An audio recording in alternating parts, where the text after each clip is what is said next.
स्वागत है आपका ईटी नाउ स्वदेश में। आप देख रहे हैं हमारी खास पेशकश एफएनओ जंक्शन और मैं हूं शरद दुबे।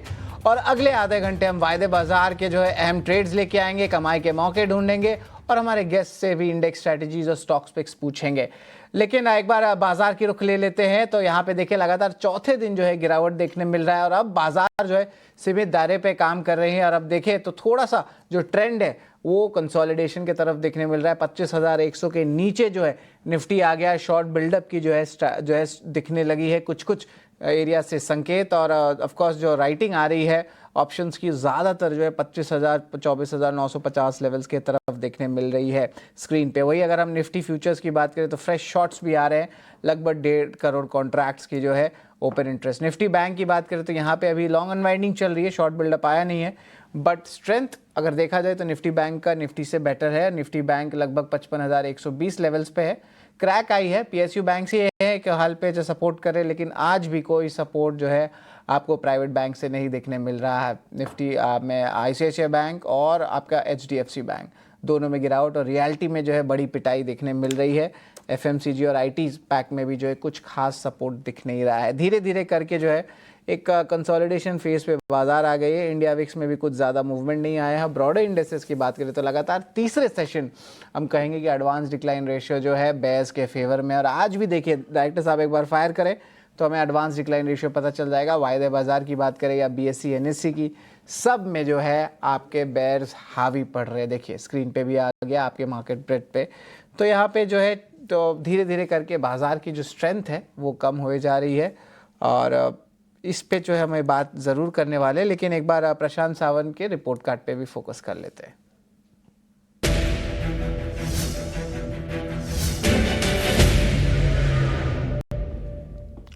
तो प्रशांत सावंत के रिपोर्ट कार्ड पे बात करें तो एयू स्मॉल फाइनेंस बैंक और पीएफसी यहाँ पे जो है खरीदारी की राय थी और शॉर्ट कॉल एक टाटा टेक का था। तो दोनों ही साइड जो है आपको कमाई किए गए हैं। और हमने जो है अगर आप हमारे शो के रिकमेंडेशंस देखे होंगे तो कॉन्ग्रेचुलेट मैं करना चाहूँगा, क्योंकि इन 3 कॉल्स में तीनों ही हिट कॉल्स रहे हैं प्रशांत सावंत के। 2 खरीदारी के थे और 1 शॉट था जो आपके जो है स्क्रीन पे दिख रहा है। लेकिन चलिए अब हमारे साथ अजीत नायक जुड़ रहे हैं। Good afternoon Ajit, season's greetings to you. बाजार देख रहे हैं अब 3 दिन से जो है सेलिंग आ रही है और धीरे धीरे करके इंटेंसिफाई हो रही है। हालांकि अभी भी एक रेंज बाउंड में ही लगता है बाजार फंसा रहेगा, कोई मेजर ट्रिगर्स नहीं है। 1 अक्टूबर को आई थिंक जो है सारे डेटा आएंगे और आरबीआई एमपीसी की मीट होगी, बट फिलहाल कोई बड़ा ट्रिगर भी नहीं है अगले आने वाले 4-5 सेशन में। लेकिन निफ्टी बैंक दोनों का थोड़ा सा जो है नेगेटिव जो है ट्रेंड के साथ ट्रेड कर रहा है और ये 3 दिन से प्रेशर आ रही है। धीरे धीरे करके वो इरेज भी हो रहा है गेंस जो लास्ट वीक देखे थे। किस तरह देख रहे हैं निफ्टी बैंक, दोनों में नो ट्रेड रहेगा कि कोई ट्रेड बनाएंगे? नहीं, ट्रेड तो रहेगा। अगर आप पहले हम ओपन इंटरेस्ट डेटा पे थोड़ा बात करेंगे। अगर आप देखेंगे कि अगर कॉल वर्सेस पुट में, तो कॉल का जो ओपन इंटरेस्ट ज्यादा बिल्डअप है, तो उससे हमें ये समझ में आ रहा है कि कॉल राइटर्स ज्यादा एक्टिव है। अगर हम थोड़ा और उसमें डीप जाए और समझे कि कौन से लेवल पे कॉल राइटिंग, तो इट इज वेरी क्लियर कि 25,200 पे, 25,100 पे लगभग 1 लाख के ऊपर आज चेंज इन ओपन इंटरेस्ट देखने को मिला है। तो वो अभी स्टिफ रेजिस्टेंस रहने वाला है। तो जब भी ऐसा हालत देखते हैं मार्केट में, तो सेल ऑन राइज अपॉर्चुनिटी होता है। और नीचे अगर हम देखें कि किस तरह पे पुट राइटर्स थोड़े एक्टिव है, तो पुट राइटर्स जो है वो 24,800 24,900 के लेवल पे वहाँ पे थोड़े एक्टिव है, ज्यादा करके 24,900 की। और अगर वैसा देखने जाए तो यहाँ से और 100-150 पॉइंट का निफ्टी में एक करेक्शन देखने को मिल सकता है। और बैंक निफ्टी में भी मुझे लगता है 200-300 पॉइंट और करेक्ट हो सकता है। उसके बाद एक सपोर्ट देखने को मिल रहा है टेक्निकली भी 54,800 54,700 के आसपास बैंक निफ्टी में करेक्शन। मगर अभी हम ओवरऑल ट्रेंड की बात करें तो जो निफ्टी एंड बैंक निफ्टी दोनों भी एक डाउन ट्रेंड का पुल बैक उसमें आया था और उसके बाद वापस एक गिरावट देखने को मिला है। तो इस बार जब मार्केट गिरेगा, हम ये आशा रखते हैं कि वापस एक 200 डे जो सपोर्ट है मार्केट का 24,900, उसके नीचे नहीं जाना चाहिए। अगर वो होता है तो चांसेस है कि मार्केट वापस बढ़े। अदरवाइज फिर हमें कॉशियस स्टांस लेना बहुत जरूरी होगा इस मार्केट पे। जी बिल्कुल कॉशियस स्टांस रहेगा। 24,900 लेवल्स पे जो है नज़र रखे। तो अभी के लिए कोई इनिशिएट पोजीशंस करना या ऑप्शंस में कुछ है इंटरेस्टिंग निफ्टी या निफ्टी बैंक के लिए? हाँ, निफ्टी यहाँ से अभी जो स्पॉट निफ्टी चल रहा है 25,065 के आसपास चल रहा है। अगर ये 25,090 या 100 के आसपास आता है तो वहां पे एक पुट बाइंग अपॉर्चुनिटी बन सकता है।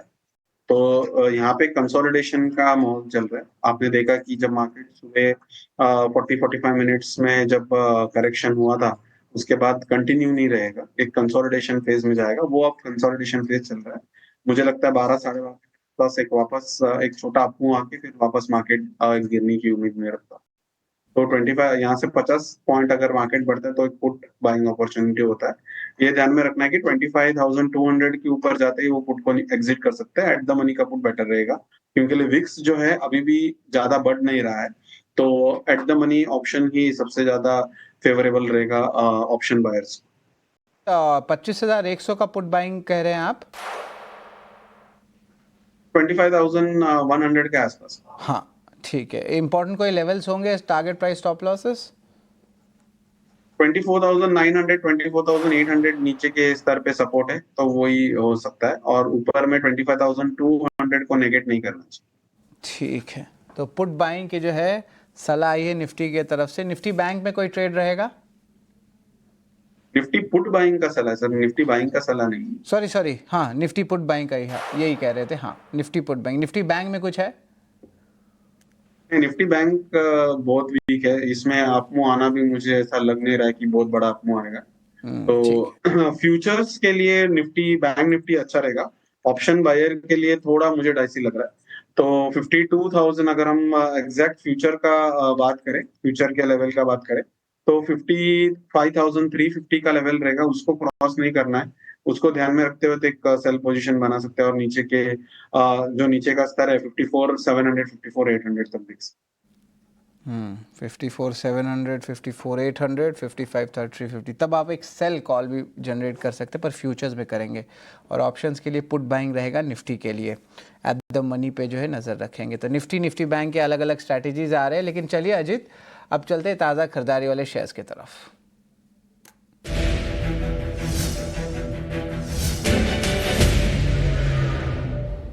तो ताज़ा खरीदारी वाले शेयर्स में अगर हम नज़र डालें तो ऑफकोर्स पीएसयू बैंकिंग स्पेस पे अच्छी मोमेंटम आ रही है। इंडियन बैंक लगभग 2.5% ऊपर है। एसबीआई कार्ड्स मार्केट शेयर की जो है गेन भी हुई है अगस्त के महीने में।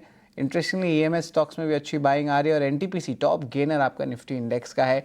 इन चारों स्टॉक्स में आप जो है अजीत, कौन सा सेटअप बढ़िया लग रहा है? ऑफकोर्स पीएसयू बैंकिंग स्पेस में बहुत न्यूज़ फ्लोज भी आ रहे हैं, मर्जर्स की न्यूज़ फ्लो आ रही है, एफआईज भी शायद अपनी स्टेक इंक्रीज कर सकते हैं। तो इंडियन बैंक पे आपकी राय लेंगे, उसके बाद ये बाकी 3 स्टॉक्स पे जो भी आपको पसंद आता है लॉन्ग्स करने के लिए उस पर भी बात करेंगे। लेकिन पहले इंडियन बैंक पे आपकी राय लेना चाहता हूँ मैं। सर इंडियन बैंक ये वाले जो 713 जो इसका स्पॉट चल रहा है, इस ये लेवल पे मैं कंफर्टेबल नहीं हूँ बाइंग करने के लिए, क्योंकि जो रिस्क इसका बन रहा है वो 680 का लेवल पे इसका सपोर्ट है। तो काफी बड़ा सपोर्ट है। और मार्केट का जो इनहेरेंट ट्रेंड है वो वीक है। तो ऐसे वीक क्लाइमेट में कुछ बाइंग कराना, वो भी जब उसका रैली आ चुका है सुबह के टाइम पे, वहां पे थोड़ा सा मुश्किल हो जाता है। अगर ये करेक्ट होके 709 705 के आसपास अगर किसी को एंट्री मिल सकता है, वो एक छोटा डिमांड जोन है इंट्राडे में, तो 680 का सपोर्ट को ध्यान में रखते हुए वो एंट्री ले सकते हैं। Indian bank and Canara bank ये दो स्टॉक है पीएसयू स्पेस में जो रिलेटिवली आउट परफॉर्म कर रहे हैं पीएसयू को। तो ये दो स्टॉक में ध्यान दे सकते हैं। जी बिल्कुल। इंडियन बैंक का टारगेट प्राइस क्या रहेगा अगर थोड़ी सी पुल बैक आती है? 680 का तो स्टॉप लॉस आप बता दिए। सर जो इसका रेजिस्टेंस जोन है वो 725 के आसपास आता है। ठीक है। और कैनरा बैंक के क्या रहेंगे target price stop loss? Canara bank भी मैं एक्सपेक्ट करता हूँ कि थोड़ा पुल बैक के लिए वेट करे। 120 के आसपास अच्छा डिमांड जोन है। अगर 120 के आसपास अगर आता है तो 115 का सपोर्ट पे ध्यान रखे, वो ब्रेक नहीं करना चाहिए। और ऊपरी स्तर पे 135 और 140 तक भी जा सकता है, क्योंकि वीकली भी ब्रेकआउट देखने को मिल रहा है और मंथली में भी ब्रेकआउट देखने को मिल रहा है। ऐसे पैटर्न्स काफी अच्छा टारगेट देते हैं, मगर उसके लिए मार्केट को भी सपोर्ट करना बहुत जरूरी है। और पीएसयू बैंकिंग स्पेस में जो है ऑफ कोर्स दो पिक्स आ रहे हैं, कैनरा बैंक और इंडियन बैंक का यहाँ। लेकिन एक बार ताज़ा खरीदारे शेयर्स में और कोई स्टॉक्स है जिस पे आपकी नज़र होगी? देखिए एनटीपीसी भी हमारे लिस्ट में है, यहाँ पे जो है अप मूव देखने मिल रही है। केन्स है, एसबीआई कार्ड्स, इन तीन में किसी का सबसे बढ़िया स्ट्रेंथ रहेगा? एक पिक करके बताएं। नहीं सर, मेरे को बाकी केन्स और एनटीपीसी में मेरे को कोई ज्यादा कन्विक्शन नहीं, बिल्कुल। नहीं लग रहा है। केन्स में थोड़ा बन सकता है।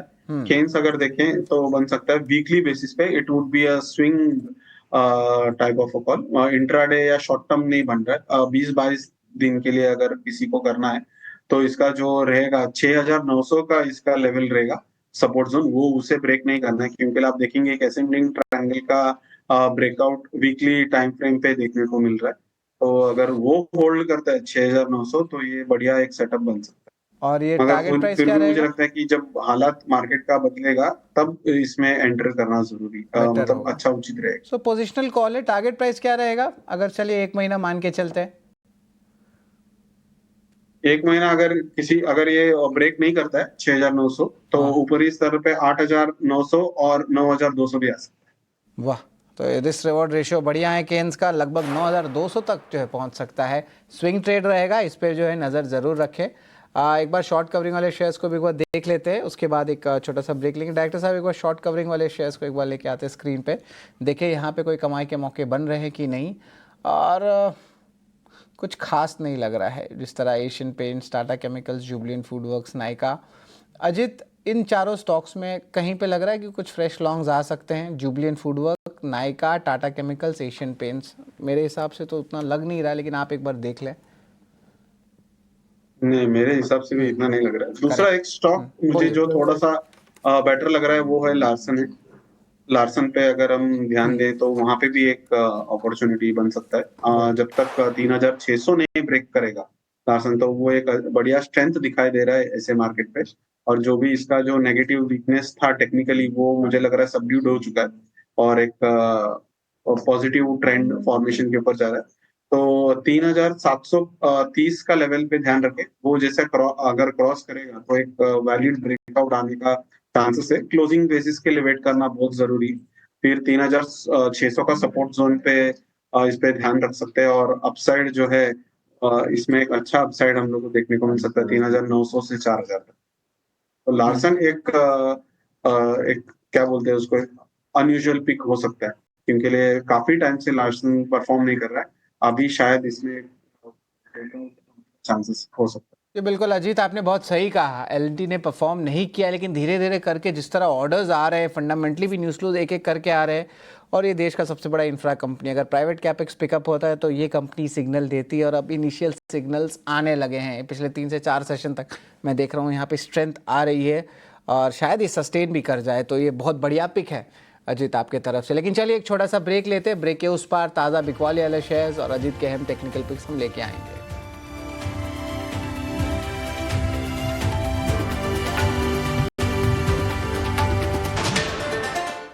स्वागत है आपका एफएनओ जंक्शन में, और अब चलते हैं ताज़ा बिकवाली वाले शेयर्स की तरफ।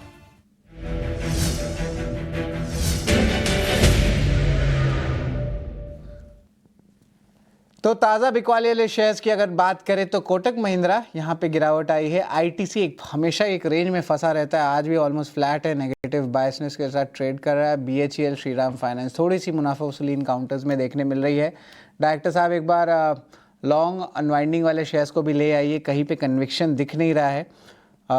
अजित को भी हम सारे ही स्टॉक्स दिखा देते हैं। नुवामा हेल्थ है, पेज इंडस्ट्रीज़ है, कल अपमूव आया, जियो फाइनेंशियल, जाइडस लाइफ, सब में मुनाफा वसूली आ रही है। ज़्यादातर तो ये हल्का सा बाय द डिप मार्केट लग रहा है। कुछ जेन्युइन शॉट्स लग रहे हैं आपको यहाँ पे देखने मिलने वाले हैं अजित? जेन्युइन शॉर्ट्स थोड़ा आईटी सेक्टर वीक लग रहा है, तो वहां पे या इन रियलिटी सेक्टर पे थोड़ा सा शॉर्ट अपॉर्चुनिटी है। आज मेरा जो एक स्टॉक पिक है वो भी रियलिटी के सेक्टर से ही बिलोंग करता है। काफी टाइम से वो कंसोलिडेट हो रहा था और आज भी वहां से सेलिंग आया। मगर उसके अलावा ये दो सेक्टर के अलावा मुझे लगता नहीं कि बहुत स्ट्रॉन्ग कन्विक्शन स्टॉक कोई दिख रहा है मार्केट में। अजीत ज़रा बताएं कि आपके जो 2 अहम कॉल्स हैं वो क्या क्या रहने वाले हैं? नहीं, एक ही कॉल मैंने दिया है, ओबेरॉय रियलिटी जो है अच्छा, एक ही उसको हम ठीक सेल कर सकते हैं। तो हाँ, ओबेरॉय ओबेरॉय रियलिटी रियल्टी पे पे सेल दिया है। और इनके जो है ऑलमोस्ट इम्पोर्टेंट लेवल्स क्या रहेंगे ज़रा बताएं। स्टॉप लॉस जो रहेगा 1650 का रहेगा और टारगेट जो रहेगा 1540 का आसपास का रहेगा, 1543 के आसपास का। 1540। तो इसमें भी मैंने स्टॉप लॉस ज्यादा बड़ा नहीं दिया क्योंकि लिए मार्केट एक थोड़ा इम्पोर्टेंट लेवल के आसपास घूम रहा था, तो जब भी स्पर्ट आ गया तो एक स्टॉप लॉस हंट करके वापस नीचे आ सकता है। तो ट्रेडर को थोड़ा ध्यान रखना है कि रिस्क मैनेजमेंट बहुत ज्यादा अहमियत है ट्रेडिंग में। कितने कॉल सक्सेसफुल जाते हैं वो इम्पोर्टेंट नहीं है, रिस्क मैनेज करना बहुत जरूरी है। तो बिल्कुल स्ट्रिक्ट आपने स्टॉप लॉस को फॉलो करें, तब बन सकता है कुछ। ये इसमें बिल्कुल एक सेलिंग अजीत, होगा। हमेशा इन्वेस्टर साइकोलॉजी पे आप हमेशा जो है ट्रेडिंग जो है डिसिप्लिन पे बात करते हैं, उसे बहुत अच्छा लगता है हमें और हमारे दर्शकों को भी। कॉल्स कम है लेकिन क्या इफेक्टिव रहते हैं, मार्केट को आप अंडरस्टैंड करते हैं, सिचुएशन पे एक बार रिवाइज करा देते हैं अजीत आपके सारे कॉल्स। निफ्टी पे जो है of course put buying at the money, उस पर नज़र ज़रूर रखेंगे और 24,900 जो है 200 DMA उस पर देखेंगे। निफ्टी बैंक पे फ्यूचर्स पे आप कर सकते हैं, सेल की भी एक राय आई है लेकिन आप बाई के राय आए उस पर भी एक बार नज़र डालेंगे। इंडियन बैंक PSU स्पेस से यहाँ पे खरीदारी की राय आई है, दूसरा है कैनरा बैंक, यहाँ पे भी खरीदारी की राय आई है। दोनों ही सेगमेंट्स पे देखें तो जो है अच्छी मोमेंटम वीकली बेसिस और कहीं ना कहीं मंथली बेसिस पे भी आपको देखने मिल रहा है। केन्स की बात करें तो अगर आप स्विंग ट्रेड ले रहे हैं एक महीने की अवधि के लिए तब आप ट्राई कर सकते हैं। टारगेट प्राइस 8,900, फिर दूसरा 9,200, स्टॉप लॉस 6,900 का रहेगा। और LNT अच्छी जो है टेक्नोपिक है और फंडामेंटली भी जो अच्छे न्यूज़ फ्लोज आ रहे हैं और ये ट्रेंड हम आपको लास्ट वीक ही बता दिए थे। लॉन्ग करके रखिए, 4,000 तक के टारगेट प्राइस देख सकते हैं, पहला 3,900 का और आखिरी 3,600 का। रियल्टी IT में जो है ऑफकोर्स थोड़ी देर पहले अजीत बता रहे थे कि शॉर्ट्स आ रहे हैं और ओबेरॉय रियल्टी यहाँ पे शॉर्ट की जो है राय आई है। टारगेट प्राइस 1543 का, स्टॉप लॉस 1650 का। ठीक है, thank you very much Ajit, आपने जो है अहम कॉल्स हमें बताए और ऑफ कोर्स हर रोज़ की तरह एक ट्रेडिंग साइकोलॉजी की बात भी बताई जो बहुत इंपॉर्टेंट होता है हमारे दर्शकों के लिए। Thank you very much and seasons greetings for you. Thank you. तो ये थे अजीत हमारे साथ, FNO जंक्शन में हमारे साथ जुड़े। एक्शन पैक शो था। इस बाजार में भी देखे वॉलेटिलिटी है, एक रेंज में बाजार फंसा है नेगेटिव बायस के साथ, लेकिन फिर भी हम आपको कमाई के मौके दोनों साइड्स बताए और निफ्टी बैंक पे भी रणनीति बताए, खास करके ऑप्शंस और फ्यूचर्स को लेके किस तरह आप इस बाजार में भी कमाई कर सकते हैं। तो चलिए आज FNO जंक्शन में बस इतना ही।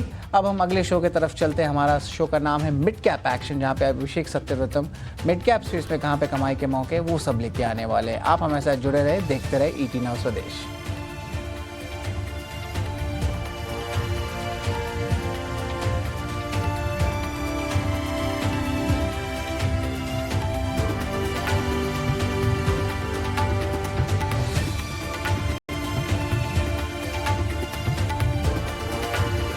स्टार्टअप से इकोनॉमी